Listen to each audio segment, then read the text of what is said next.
Hi readers, good morning. I'm Lokisha. என்னோட அப்ளைன் மகேஸ்வரி அவங்க பொண்ணுன்னா அம்மாவுக்கு வெஸ்டேஜுக்கு சப்போர்ட்டாக நான் இருக்கேன். எனக்கு வெஸ்டேஜில் இன்ட்ரெஸ்ட் இருக்குது. வெஸ்டேஜ் கம்பெனி வேல்யூ எனக்கு புரிஞ்சதுனால இன்னும் 3 இயர்ஸ்க்கு அப்புறம் இந்த வெஸ்டேஜில் நான் ஐடி போட்டு ஒர்க் பண்ணுவேன். அது வரைக்கும் அம்மாவுக்கு சப்போர்ட்டாக இருந்து வெஸ்டேஜில் நாலேஜ் இம்ப்ரூவ் பண்ணிக்குவேன். எனக்கு சரவணன்றதை சொன்னதில் நான் புரிஞ்சுக்கிட்டது, ஆக்டிவ் இன்கம் வேண்டாம், ஒன்லி பேசிவ் இன்கம் போதும். நான் ஐடி போட்டு 6 மந்த்துக்குள்ள 1 lakhs இன்கம் எடுத்துக்கணும். அதனால நான் அம்மா கூட இருந்து நிறைய நாலேஜ் எடுத்துக்குவேன். Ways of success, hard work and time management.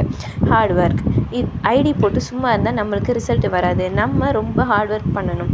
நம்ம எந்த அளவுக்கு ஹார்ட் ஒர்க் பண்ணுறோமோ அந்த அளவுக்கு நம்மளுக்கு ரிசல்ட் கிடைக்கும். டைம் மேனேஜ்மெண்ட், வெஸ்டேஜ் இல்லாமல் வெளியில் ஒரு ஆக்டிவ் இன்கமுக்கு போகிறதா இருந்தால் மார்னிங் 6 o'clock எழுந்திரிச்சு 9 o'clock எப்படி ஒர்க் பண்ணுறோமோ அந்த நம்ம வீட்டில் இருந்து 1 day 3 hours ஸ்பெண்ட் பண்ண முடியாதா?